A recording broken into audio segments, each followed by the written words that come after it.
I'm too young to obviously remember any iteration of the early form of this epidemic, but one thing I always think about when we're discussing the stigma of HIV is I imagine so many people's one of their greatest exposures or memories, recollections of that time was the Magic Johnson diagnosis.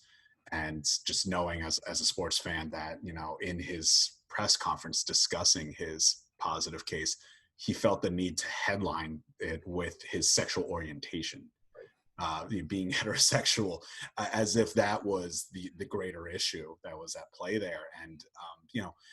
And not that setting a precedent, but being more of a reflection of the precedent of, as you said, the discussion of sexuality in the country, and it being very conservative, and it being almost taboo for there to be a sexually based transmissible disease. It makes so much sense that this population is having this burden and discussing it. And it does feel a little bit, if I can speak personally, like a frustration to know that the advertisement and promotion of it has to toe that line when it's so crucial that it gets the message across.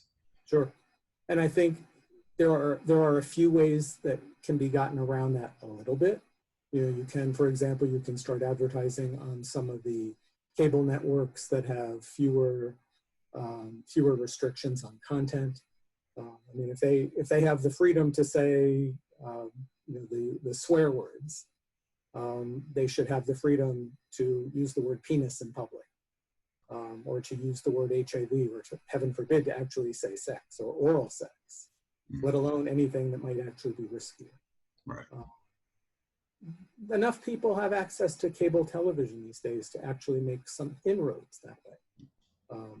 But really what they need is to find some way to convince the PSA market that it's okay to do a public service announcement where you're talking about sex and sexuality frankly. We don't discuss birth control that frankly, and that's been around for a whole lot longer than PrEP ever has. And here we are, 40 years longer, 50 years longer on birth control. And still, you don't hear people talking about pregnancy, and you don't hear people talking about the pill or other options. Yeah. It's an American stigma to talk about those matters. You're talking about Magic Johnson, things were even uglier in the 5 to 8 years before that. Because I think for many people who are, let's say, my age, I'm in my mid-50s or older, a lot of us remember what AIDS looked like and how deeply, truly horrifying and scary that was. Yeah. I came of sexual age right at the time that HIV was starting.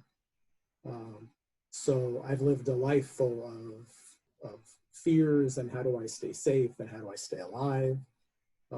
Not all of my own partners have survived the years. Wow.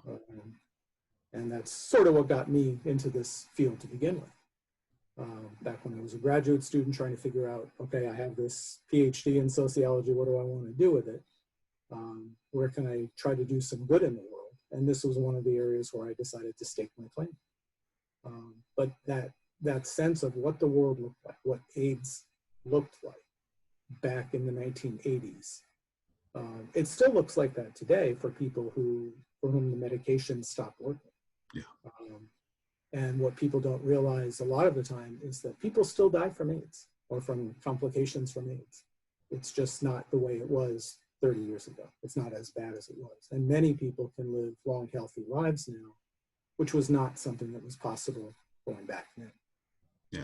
PrEP opens up a whole new world for people who are comfortable taking it. Not everyone is. Even for those who are aware of it, not everybody's willing to do it. Yeah. Yeah, and first off, that was an excellent answer. Thank you so much for that perspective.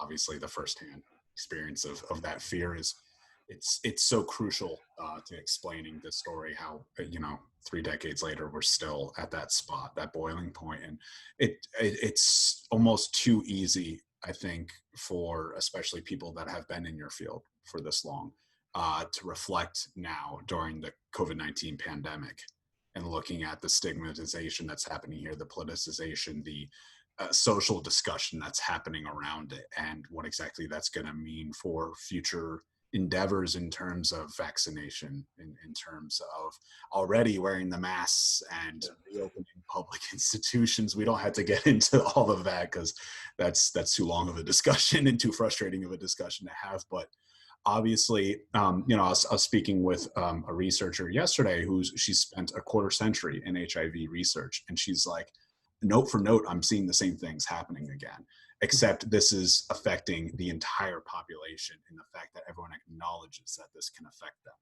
And obviously the benefit has been that research is skyrocketing, collaboration across the world is improved immensely. And you know, there are procedures being put in place, and there's sincerity behind fear of this virus and it being taken legitimately, regardless of the stigmas that are developing in smaller pockets of the population. And she was almost bemoaning a little bit, if only people took HIV this serious from the start, and they saw it as something not that could affect a group of people, but everyone and anyone at any point. And research coincided with that, and collaboration and care and public messaging. Dr. Klein, I guess, is this, I guess, given the pandemic, is there an opportunity now for us to kind of look at these pain points of HIV and say, we're not done, and we need to really put some of these strategies in place? I think that there's a lot of work to be done at the community level, in terms of figuring out what specific groups and where you have pockets of risk, or populations in any given community that are likelier to be at higher risk based on their behaviors for acquiring or transmitting HIV. There's a lot of work to be done still to reduce risk, to educate, to get the word out about PrEP, the good and the bad. I mean, you know, PrEP shows a tremendous amount of promise, but it clearly is not for everybody. And while it has overall low levels of side effects, it has side effects.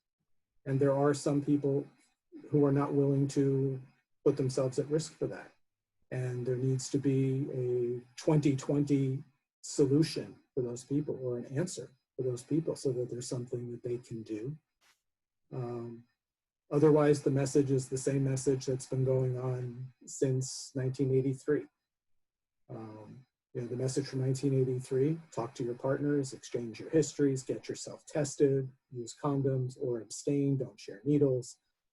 If you're going to inject, use bleach, you know, all of those things. All of those messages apply now. PrEP is a terrific item to the arsenal for people who like it, people who trust it, but it is imperfect. And that still leaves a lot of room for what must be done. And that's, you know, how do you get the word out? And how many different arrows do you want to shoot at the target to try to kill it?